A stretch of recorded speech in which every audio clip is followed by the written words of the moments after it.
Hello and welcome to Stormlight Archive 5 Winds and Truth review. I'm Atomo. I'm going to be sort of discussing my thoughts on the book and the structure, the characters, things like that. Obviously, this is very subjective, so some of you will agree, some of you won't agree, but I felt like I read the book and I was like, I want to do something like this. It's my first book review, so let me know if there's anything you want me to do better next time, if there is a next time.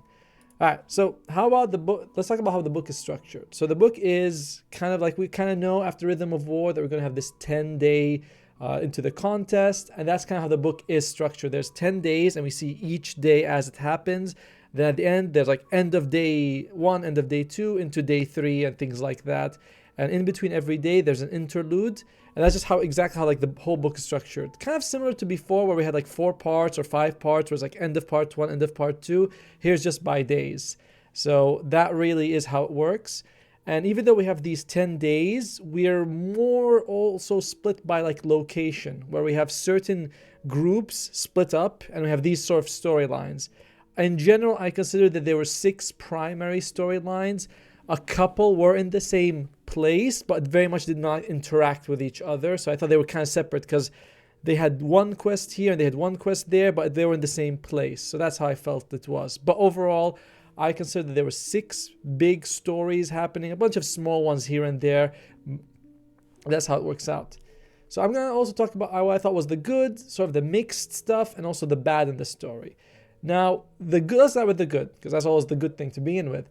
Firstly, a lot of questions that you have about the story and some of the greater Cosmere stuff is answered. Like you get clear indication of, oh, this is what we've been thinking for a long time, and this is how it works out. I'm gonna not say any spoilers. If I do, it's gonna accent, but I'll try also to give you information about what I thought about this stuff. So I really like that. I really like that we did have a lot of answers of things we were wondering about. So that was good. You're like, oh, I've been thinking, these people are related. Are they? And they tell you how it works and things like that. So I really like that we got that. I also thought that some of the storylines, while overall the storylines, there was like kind of mixed bag. Some storylines were great. Like legitimately, I thought they were some of the best that we had. Some of the arcs going on. I'm going to specify one of them because for me at least, Kaladin has always been kind of like, he's okay as a character. Not my favorite. Definitely not the worst. But he's always like, he's in the top 10, but maybe not top 3 for me in characters. But in this book, he was my favorite Kaladin arc. It was really good. And that was like one of the best storylines we had. Him and Sazeth in Shinovar trying to do stuff. I thought that was like really good. I really enjoyed that. So some of the storylines here are fantastic. And that's also something, like, it's nice to go in knowing that, yeah, some of this stuff is really insanely good. And this is the 5th book. This is supposed to be Sazeth's book. And as his book, I thought it really delivered. His flashbacks were, I think, my second favorite. I still think Dalinar had the best ones, but this was very good. Like, it's definitely a step below, but it's still really, really good. There was a lot of emotional stuff as well. Not only was his backstory great because you see like his family, particularly his interaction with his dad. I myself am a dad, so when I see stuff like that, it always affects me a little bit more. You empathize more with that. Like his part, particularly in the story, the emotional part for him is really good. But generally, not only was his backstory good, but what we see him go through was great. Again, him and Kaladin. I consider this one storyline, by the way. I talk about like different people, the same location, but have different storylines. It's like kind of one, with Kaladin and Sazeth, and you see it from 2 perspectives. But I thought Sazeth's chapters and backstory and everything was like among the best. There's great action there. It's a lot of like, it's, like when he had these contests, you get some of that as well. And it's really well done. So generally, that was just one of the best things. Kaladin says that if you wanted the Sazeth book, this is great. If you wanted more Kaladin being badass, but in a different way, I thought that was great as well. So I really enjoyed all this stuff so far. Then I want to also talk about the fact, one other thing I really liked was that we got a lot of heralds in this one. Not really a whole lot, like, it's like very herald centric, but way more than the previous books. Like heralds are far more involved. Like Rhythm of War, you see Ishar come out and you're like, oh, this is pretty cool. Like he shows up, but it's in terms of page time, it's kind of like he's like there for what, like 20 pages when like actually on book. But here you get them very involved. We see, I counted it, hopefully someone can correct me if I'm wrong, but we see 7 heralds present time talking and discussing, making plans. And that was cool. We see 4 of the heralds fight, and I think we also, 2 of the heralds I would say are very prominent in the stories. We all knew that Ishar would be one of them. Again, not saying this as a spoiler, but we also knew like one of the quests was to go and bring him sanity. So he's kind of very involved in that story. And then there's another herald who shows up a little unexpectedly, but he was my favorite. I revealed his gender. Sorry. But that herald was definitely my favorite in the story. I thought that was really well integrated. And I also think this sets up, this is like, for me, seeing the heralds come in and do really, like, show off really well in the story was good for me, because we know that the next 5 books are herald focused. We know like 2 of them at least are herald point of views. So it was really good that the heralds show up, kick ass, look good, and you're like, okay, I'm good. Like, this is good. This is what we want to see more of. So I thought the herald parts were insanely good. The romance scenes overall was good. I like that we, I liked it. You know, the romance was pretty good. It was also not, I don't know how to say it exactly, the words I'm trying to express here, but it was like, I don't want to say toned down, because romance was never really, I never felt like romance was a giant part of the Stormlight Archives, but it was like, it took what I felt like was an appropriate amount of the story, you know, like I enjoyed that. And I'll admit something. This was the book with the least comedy. For me, at least, I felt like it had the least comedy. And I kind of appreciate that. I think Sanderson's comedy, for me at least, doesn't hit so well. A lot of times I'm like, is that really funny? But in this particular book, the comedy was good. Like, there were a few jokes I was like, this is really funny. I really liked it. Spoons, for example. People who read the book will be like, oh yeah, I know what you mean. But the comedy was toned down, and in general, comedy I feel like has always been a bit subjective in the books. I mean, in that a lot of people kind of like it, some people don't like it. And this one's toned down. I consider it a positive for me, because I just didn't really gel with it before. And this one, the comedy was, we get a little bit of it, and the little that we got was pretty good. So I liked that. I was really happy about it. And the emotional stuff was great. You know, the emotional payoffs of some of the arcs was really good. In general, that was like, you know, I don't think anything hit as hard as You Can't Have My Pain or Honor is Dead. Balso, I can do stuff like that. But there are moments when you read and you're like, wow, this is really good. I felt the best moment for me, again, I hope this is not spoilery, but I'm trying my best, is that when one character realizes that their parents are just people and they make mistakes, because it ties back to like a very early chapter where they think their parents are infallible. And that was for me the strongest moment of the book, where they're like, oh, so, you know, they weren't like trying to trick you in any way. They just were confused, just like you were confused. And I thought that was very brilliant, you know. Again, it's like such a long book, so there's a lot to really go through. But it's hard to pick one moment. But for me, if I had to pick one moment, for me, that realization was like the best of the book, where it was done super well. That's all. And last of the good points is that there was a lot of philosophical discussion in this book. It's a bit like Oathbringer, where Taravangian, if I pronounce him wrong, please tell me, and Dalinar would sit and discuss stuff. Here it's taken up to another level, where it's multiple characters having multiple discussions about it, what it means to be right and wrong, what it means to be a king, what it means to be a leader, what it means to shoulder burdens, for example, you know, promises, oaths, things like that. It's done pretty well. But this is the last point, the positive, because I thought that we are kind of led to believe certain philosophies are better than others. Because, and to be fair, any author who writes something cannot be purely in the middle. If you present 2 arguments, one of them will lean more towards you. And I did feel like that in the book. I don't think that it's a negative. I think it's great that we have in-depth discussions about it. But in the end, it did feel like, oh, this is clearly right, and this is clearly less right. Let's go with that. So that's really how I feel about it. So that's the good. Let's go with a little bit of the mixed stuff. This stuff that I thought was kind of good, kind of not great. Some people might enjoy it, some people might not. So let's begin with that. And as we go more from more positive to more negative, basically.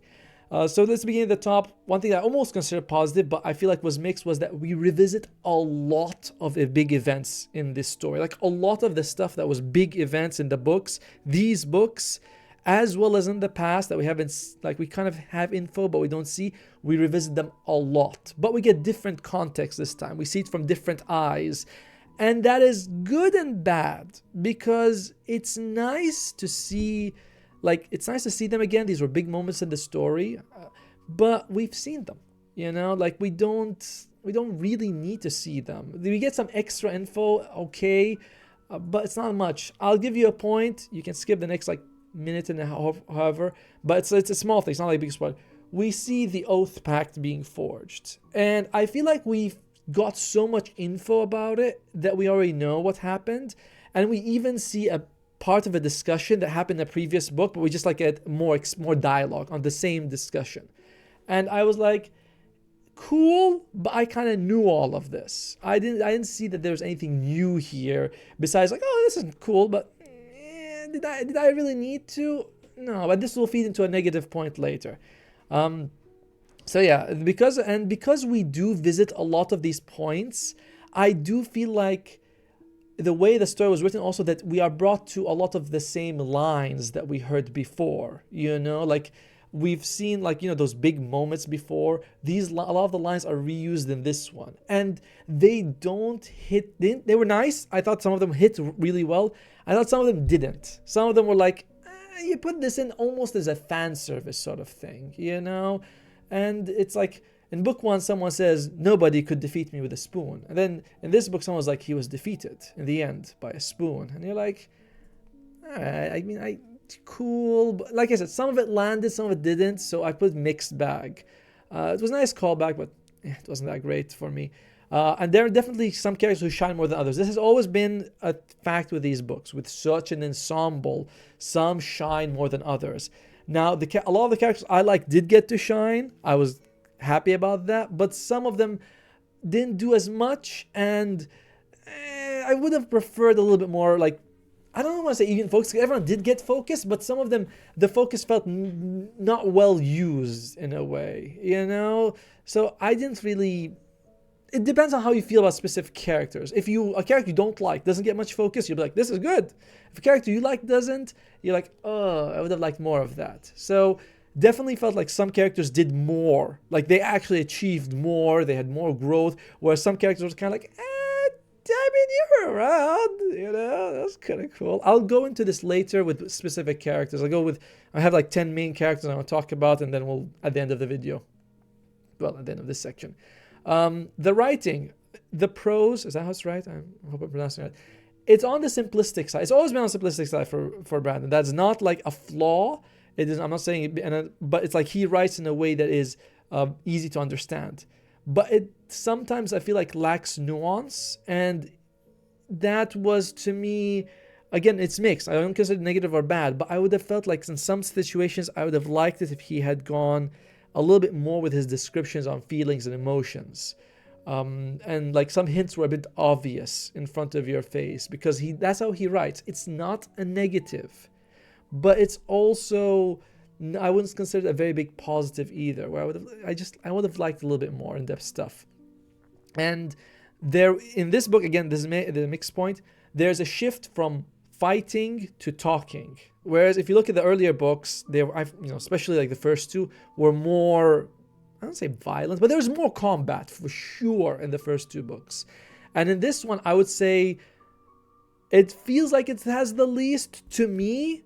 I mean, maybe there's as much battles, but again, the length of the book is so much more that, percentage-wise, there's less, violence. I like this. I like that we have less fighting and more talking. That is good. However, unfortunately, it feels like a lot of problems get solved by people discussing them. And that is good, but unfortunately, in some situations, it doesn't seem like talking would solve a problem. If someone's been like, yo, I've been hating you for 3,000 years, or something like that, then you go like, let's talk about it. You wouldn't think it would be solved in that conversation. You think that maybe like a tiny inkling would move, but no. Oh, this is it. Yeah, we're all good now. And I call it a mixed bag because in some situations it did make sense for characters to shift their alignments, to be like, oh, I used to think this, now I think that. I'm like, cool, because there's so many hints and so much, like that's been done. And others, it felt very abrupt. Like all of a sudden, oh, I was going to do this evil thing. Well, no, I'm like, yeah, I had a Snicker. I'm good. I was hungry or something. So it didn't really feel well done there in some of it. Again, I enjoy that there's more talking and discussing and trying to bridge gaps and get people to work together. I think that's good. But in some situations, I felt like it would have made more sense for violence to have been used than discussion, because discussion shouldn't have worked. That's how I felt. And lastly, on the mixed point, although this is almost a negative, that's how I almost put it as a negative, but maybe some will like it, is that there seems to be a lot more current words being used in the vocabulary compared to previous ones. And some people might be like that, but for me, sometimes I felt like it took me out of the story. At one time, it landed very nicely, but most of the time I was like, oh, this is not a word I would have imagined they'd be using, in ancient times, I like when they go in there, the realms and the kings and words like that. It's old school. But then somebody comes, Scooby-Doo-Bop, the Riz ain't good. And you think, I don't think they talked like that, The guy's lit. And you're like, sure, I suppose you're right. I mean, he is, but... So I wasn't the biggest fan of it. I almost consider it negative, but some people might like it. I don't know. And now we go to the things that I didn't like. This is stuff that I thought was an actual bad thing to have in the book. And let's start with what I think is the most obvious one. This is a long book. This is a gigantic book. And I was going to show this for comparison. See this? Oh, you guys can see it. This is a big book. This is called Legacy of Ash, by the way. Fantastic. It's great. This is a big book. This is a big one, all right? And it is a dwarf. Oh my God, my camera's catching it. It is a dwarf next to this. This is nearly twice as big as Legacy of Ash. It's 1,300 pages. And not only that, but the pages are big. It's a massive, my God, why doesn't it show? It's a massive book. You guys can't see it.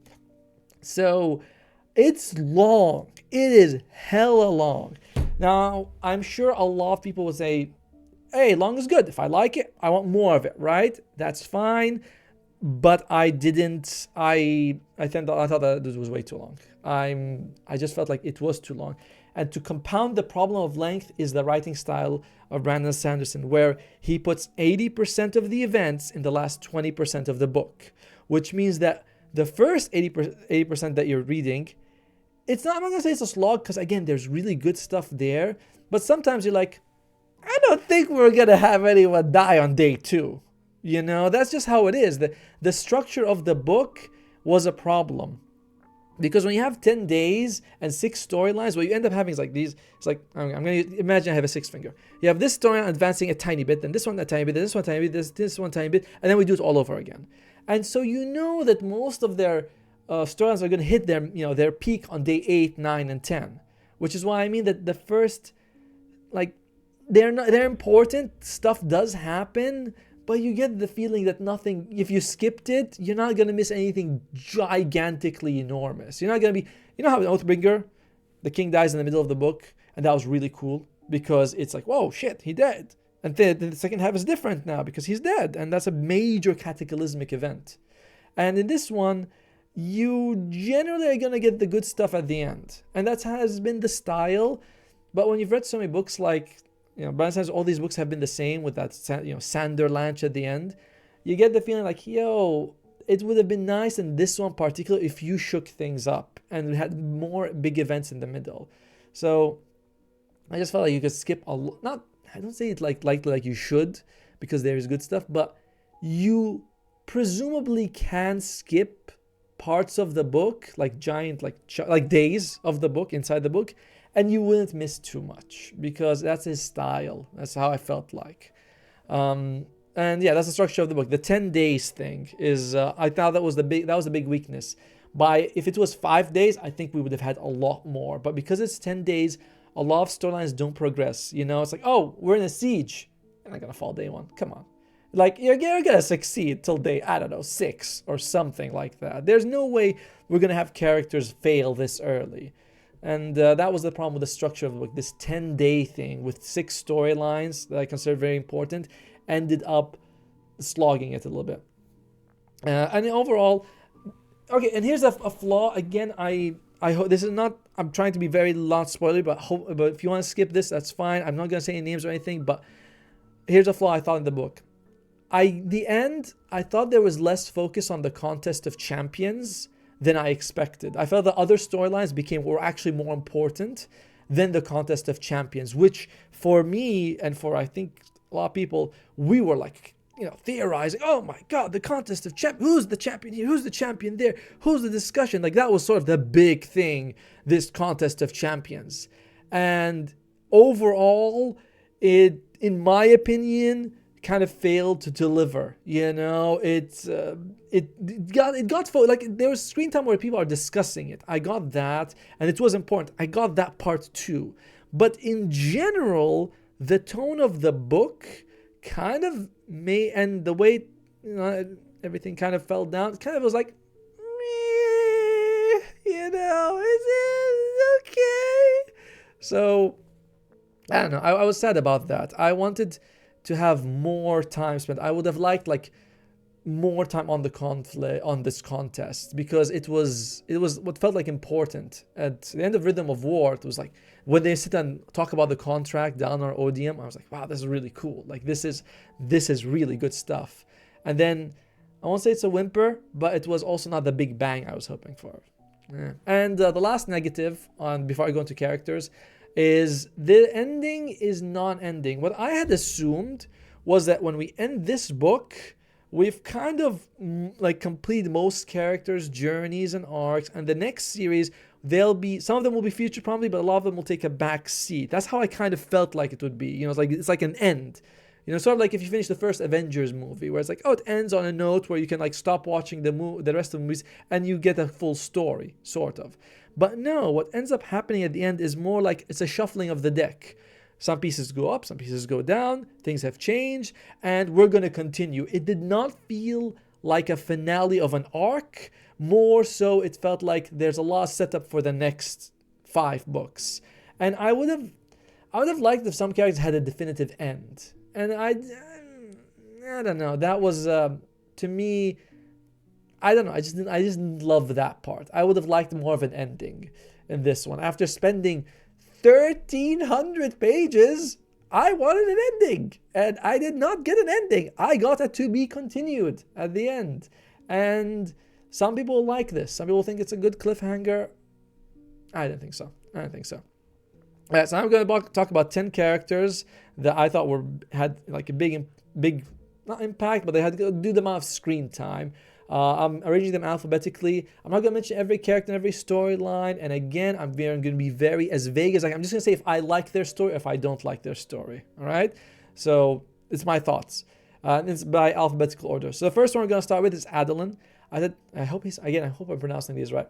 I thought Adolin had one of the best storylines in the book. Like, he's in my top 2 of the arcs that I keep mentioning. It was really nice to watch him. It was both he had to deal with, I need to fix my mic, sorry about that. He had to both deal with like combat situations, which was good. It was his one was one of the more interesting ones. Like, there's a combat in this one. His one may have been the best. It's tied with another character, but it's definitely the top 2.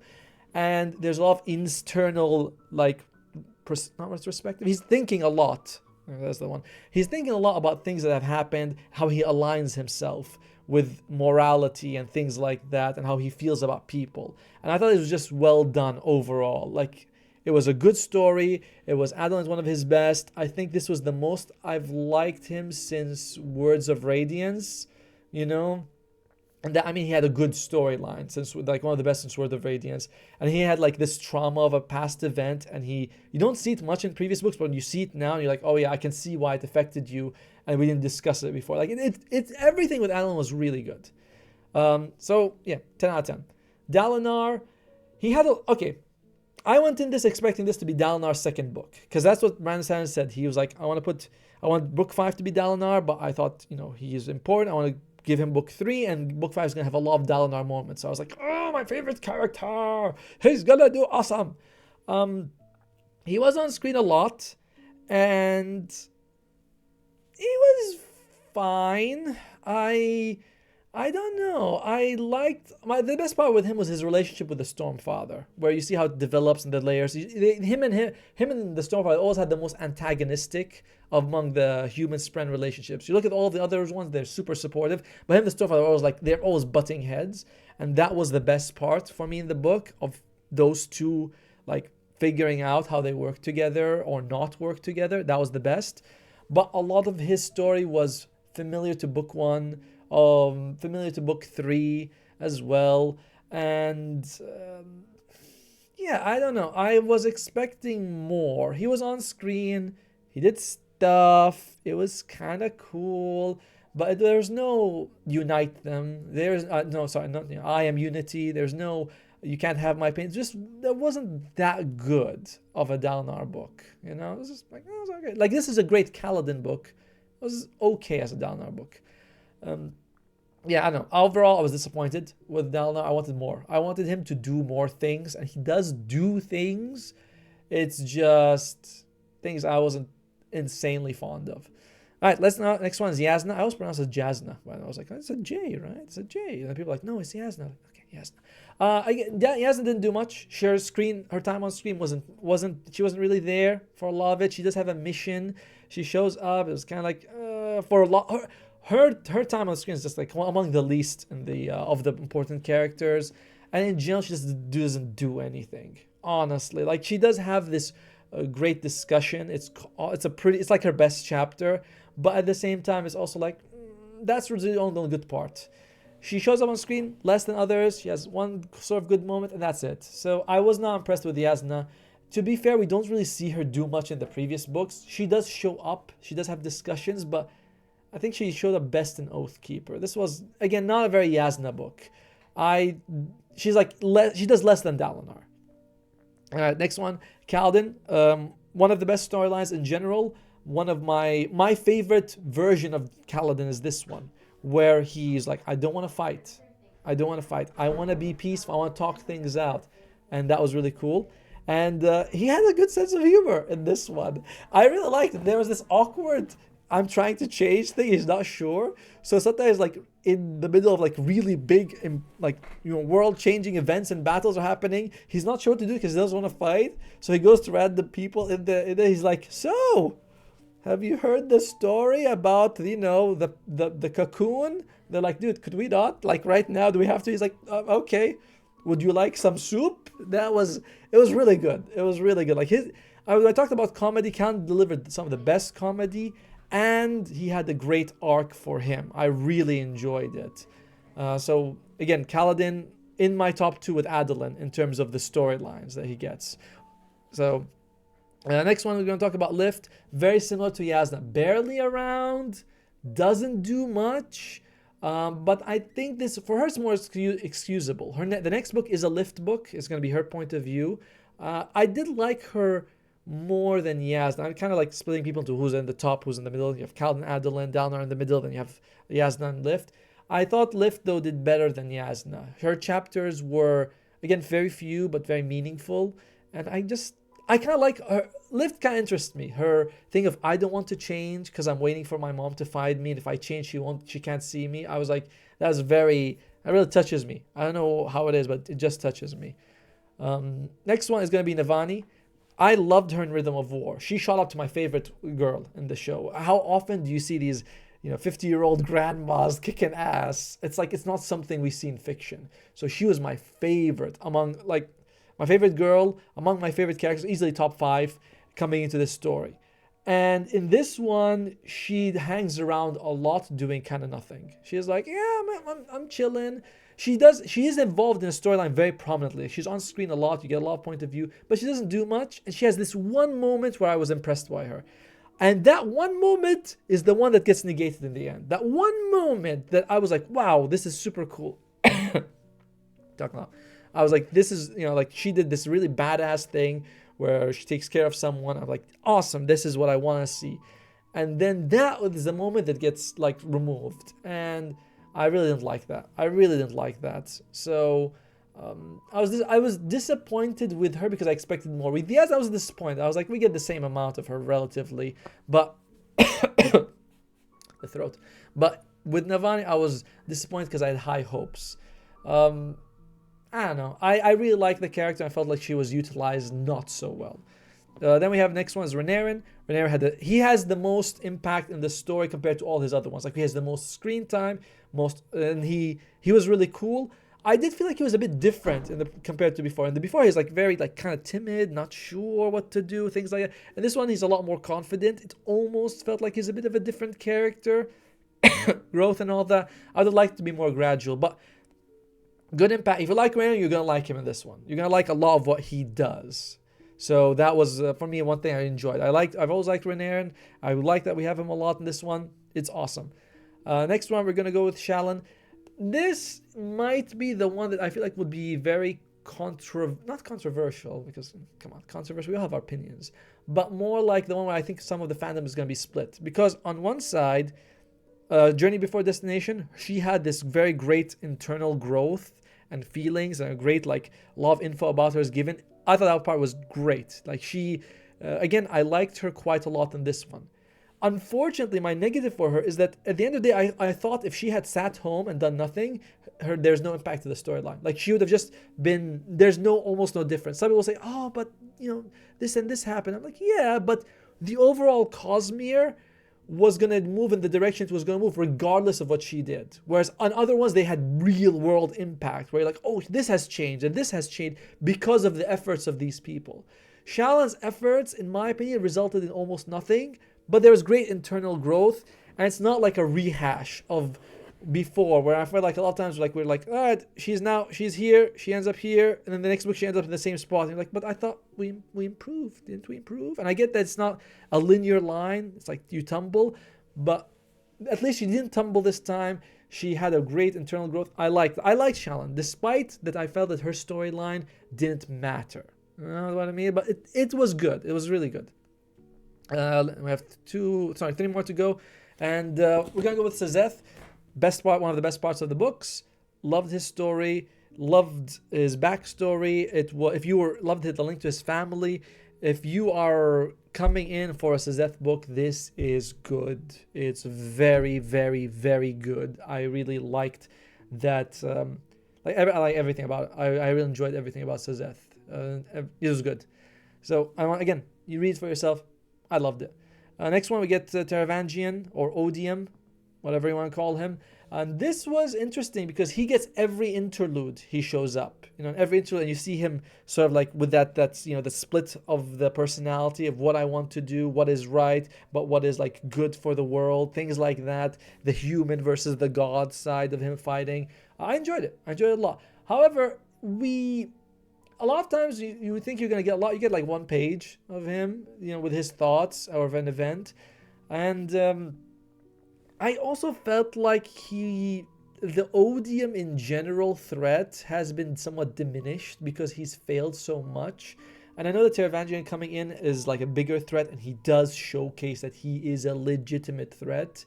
But getting into his seeing things through his eyes and seeing him fail a lot somehow diminished him. And I don't know how to explain it, but I enjoyed him a lot. It's just that there's that back of your mind where you think like, it doesn't seem as threatening as I thought.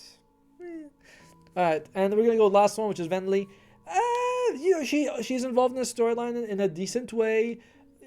She's always been kind of like meh to me as a character. Like book 2 when they were showing the singer side, I was always kind of like, and we're gonna skip that. Alright, back to the humans. That's kind of how it was. Rhythm of War was a little bit better, but even then, of all the flashbacks, that one was the least important. I was like, oh god. I was like, oh right, now I have to hear about the storms again. In this one, she did fine. I think she's as involved in this story as she was in Rhythm of War and the plot. It's good. It's solid.